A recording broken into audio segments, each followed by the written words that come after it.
Thank you for your interest in the Henry County Chamber of Commerce's Candidate Conversation Series. We have reached out to candidates in contested races throughout Henry County, Georgia, from congressional to General Assembly to county. While this election cycle is unusual due to the COVID pandemic, we appreciate those candidates who have taken the time to speak with us about those interests important to Henry County residents and employers. Remember, it's your voice, it's your vote. Together, we can continue to make Henry County a great place to live, work, and visit. Please vote.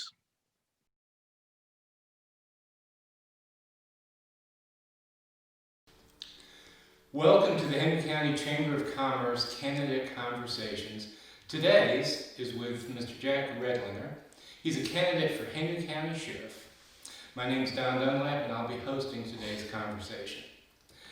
The constitutional duties of sheriff are jail operation, care of inmates, guarding hospitalized inmates, courthouse security, courtroom security, serving civil processes, evictions, dispossessories, inmate transports statewide.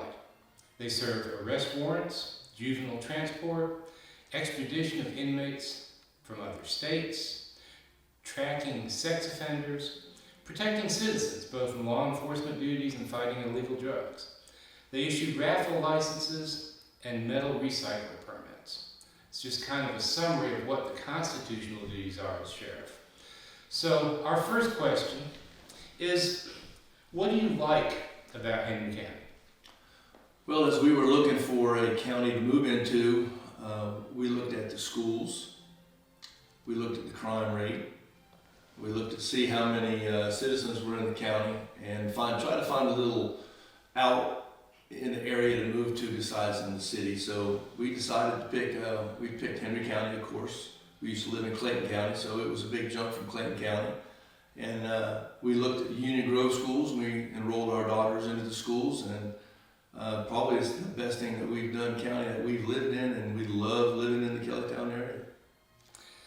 So, what inspired you to run to be Henry County's 29th sheriff? Oh, goodness.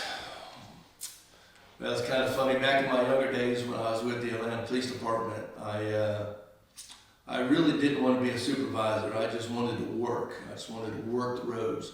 But as I got older, I decided I wanted to be a supervisor. So when I retired from Atlanta, I went to the Henry County Sheriff's Office. I decided I wanted to work my way up. I got promoted to supervisor, and I kind of enjoyed the roles of mentoring people and also patrolling the streets, because as with Henry County, we are a full service. So from there, about 8 years ago, I had talked to Sheriff McBrayer, and he said that he was going to run for sheriff again, and I decided that would be a good time because he was unbeatable and was a great sheriff, and still is a great sheriff. So when he had told me that he was stepping down, I decided this was a great opportunity for me to run. I want to get in there and I want to help these men and women at the sheriff's office, and I want to mentor them, and I want to get out there and work with them, make this a safe county. So, a supervisory role is one thing, but the sheriff is actually a constitutional officer.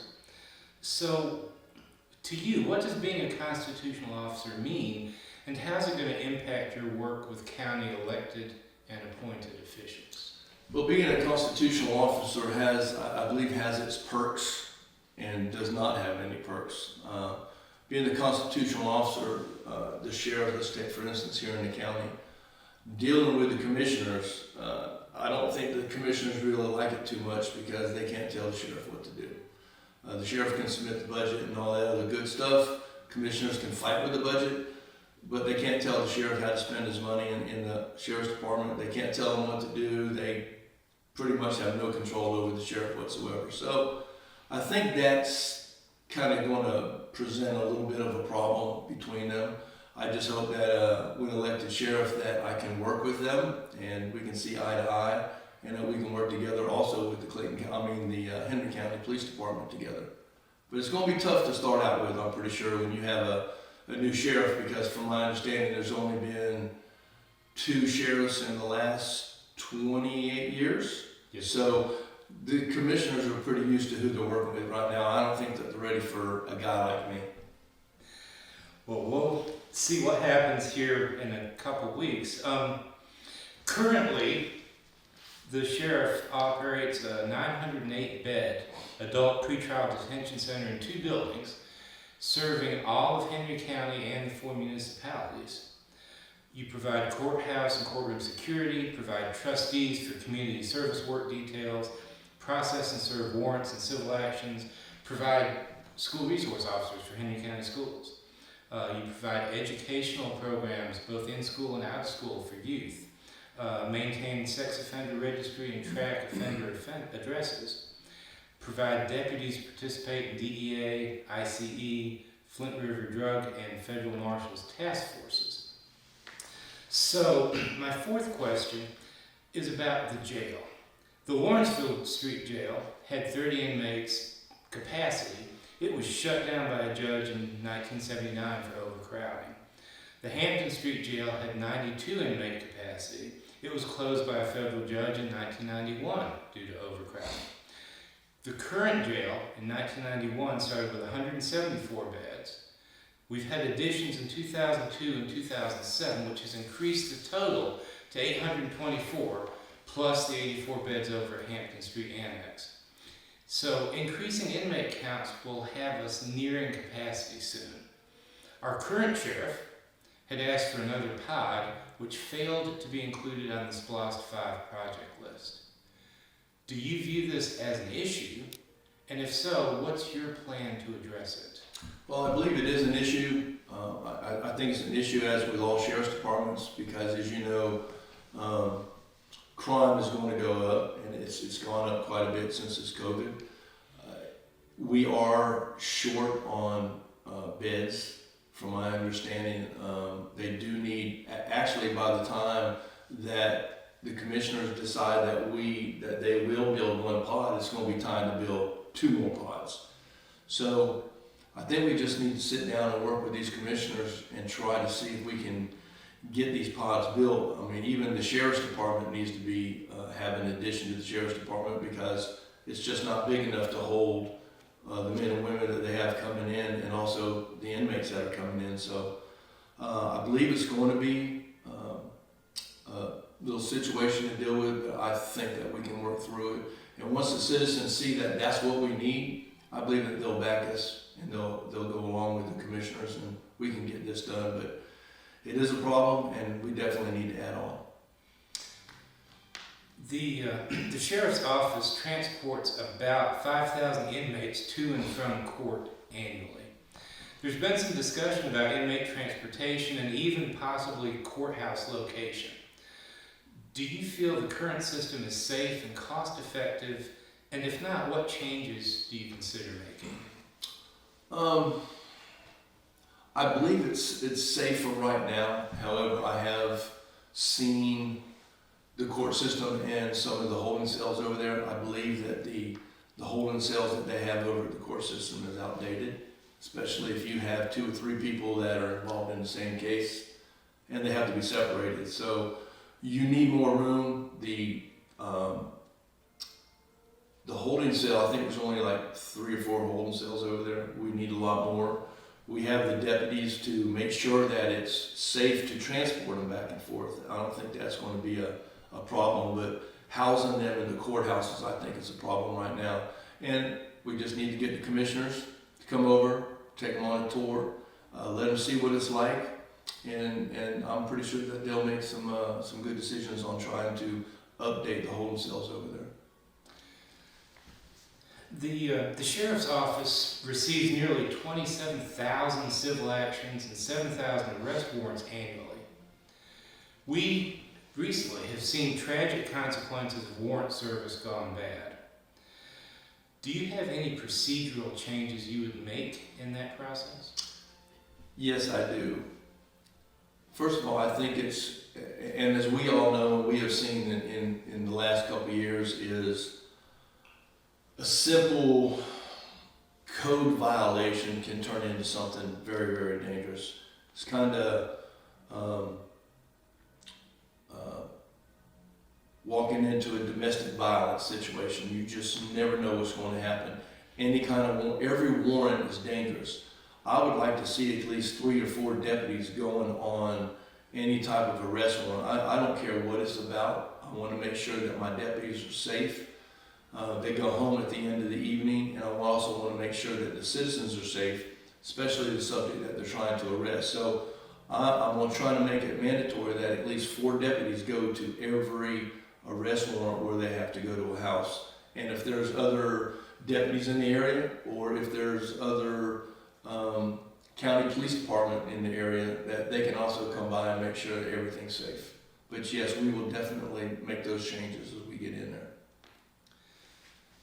So to change direction a little bit, across the nation this year, we've seen citizens wanting to get armed law enforcement officers out of schools.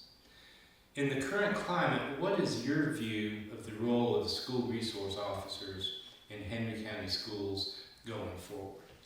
Well, first of all, I think taking armed law enforcement officers out of school, and I guess as they're wanting to defund the police and put counselors in there, I believe that's going to be just a bad thing to do, because once the counselors get in there and they having these problems with these students and it turns bad, who are they going to call? They're going to call us, and we're going to be out there anyway. So when it comes to school resource officers, I want to revamp the program when I get in there. I want the school resource officers to be more visible. I want them out in front of the schools when the buses and the students are arriving. I want them outside the schools when the schools are letting out and the kids are leaving. I want the officers walking around the schools. I want them talking to the students. I want them meeting the students. Every student in that school should know who that school resource officer is, and there should be a bond built between the school resource officer and the students. Now, of course, you're going to have some students that, regardless of what you do, just don't like law enforcement officers, and there's nothing you can do about it. But when I get in there, my school resource officers are going to be totally different. They're going to be available for the parents. If the parents have any concerns about what's going on in schools, bullying, anything like that, they're going to be able to contact the school resource officers and directly talk to those school resource officers. They're going to be, I guess you can say, more of a big brother, big sister to the students, because that is where your community partnership starts, is with the students, especially in the elementary schools. I mean, look at these young kids. A lot of them look up to law enforcement, but they don't see them that much. So I believe we should get them into schools, just not for safety, but to get them into schools to meet with these kids and talk to these kids. And as they're growing up, going through all their grades, they're going to respect the law enforcement officers, but also my law enforcement officers are going to respect the citizens also. So in a similar vein, the Sheriff's Office provides several educational programs for school-age youth, both in school and out of school, to foster relationships that will lessen the potential for a young person to enter the criminal justice system at all. Do you feel that these programs are working, and what changes, if any, would you make to increase the efficacy of our efforts to keep kids out of trouble? Well, I do think they're working, because if they weren't working, they still wouldn't be implemented. But I do want to bring one thing in with me, and that's going to be the Police Athletic League. I want to create a Police Athletic League. I worked in the Police Athletic League in Atlanta, and back in the 80s, it was the projects, and that's where I worked, was in the projects with the kids. It's a great program. Different projects played the other projects in basketball, baseball. We did everything. We umpired the games, we transported the kids, we took them to lunch, we did everything. So it fostered a great relationship between the kids and law enforcement, and that's what I want to do in this county. Is I want to create that Police Athletic League and get these officers that want to work with the kids. I'm just not going to put deputies in there that's where you're going to work. They're going to want to work with these kids. That way it makes it a little bit easier. But that's one of the main things I want to do, is get out here with these kids and let's create some bonds between them, and play other parts of the county, Ola, get with these kids, and let's have our own intramural games and stuff. And I think it'd just be great for the community and great for the kids. So periodically, we hear discussions about potentially increasing efficiency and eliminating duplicative administration by having the sheriff's office take over the role of policing in Henry County, eliminating the Henry County Police Department. What are your thoughts on that? Well, my thoughts on that are, that is the farthest thing from my mind at this point. I'm not here to take over and being the top law enforcement officer in the county and handling everything. I think that the police department is a great thing. I think the sheriff's department is also a great thing. Some counties, the sheriff's departments are full service. In this county, you have both the sheriff and the county along with Clayton and stuff like that. However, the sheriff's department can also be more proactive in what they're doing right now and work together with the police department. We have shortages on both sides, in the sheriff's department and the police department. So if we come together on terms to create certain units from both departments, it's kind of helping a little bit with the shortages that we have until we can get the positions filled. So if it happens, it happens, but I'm not going in here to take anything away from anybody. I'm coming in here to help make this county safe, and that's exactly what the police department and the sheriff department are going to do together. So, speaking of law enforcement, historically, it's been difficult to attract and retain law enforcement officers. In this time of Black Lives Matter, Blue Lives Matter, All Lives Matter, sworn law enforcement officers are leaving the profession in record numbers.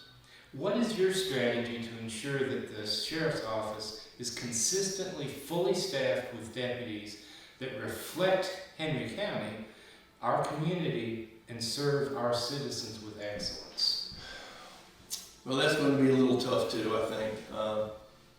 I believe in order to retain qualified law enforcement officers, we need to look at pay. Pay, a lot of people say, well, I'm not leaving because of pay. Pay has got a lot to do with retaining your law enforcement, your morale, your camaraderie, your equipment. Everything in that department has something to do with retaining and having folks come in. So the first thing we're going to do is we're going to look at pay when I get in there. I can't guarantee everybody that I'm going to get everybody a raise, but we're going to look at that. If not, there's always these little perks that make you happy. When I got my new police car, that was a great perk. You know, I thought, oh my goodness, I got a new car. So even if morale is bad and you get something new, that kind of builds the morale up a little bit. So we're going to look at everything. We're going to look at, there's a lot of equipment that the sheriff's department needs. We're going to look at the budgets. Of course, every year budgets go up. We're going to look at them. We're going to get equipment. We're going to try to retain. We got training. I got a lot of things we're going to look at. I've talked to a lot of the deputies. We're going to look at it. And I think that if I win, I think we're going to fill all those positions. I have a lot of folks that are asking to come over, so we're going to check it out and see. I think it's going to be a good thing. Kind of in the same vein, what would you do as sheriff to lessen the perceived antagonistic relationship between law enforcement and civilians in our community?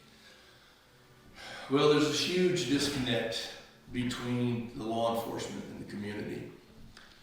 I think that the law enforcement are scared of the citizens, and the citizens are scared of law enforcement. So we need to come together as a group. We need to create some programs.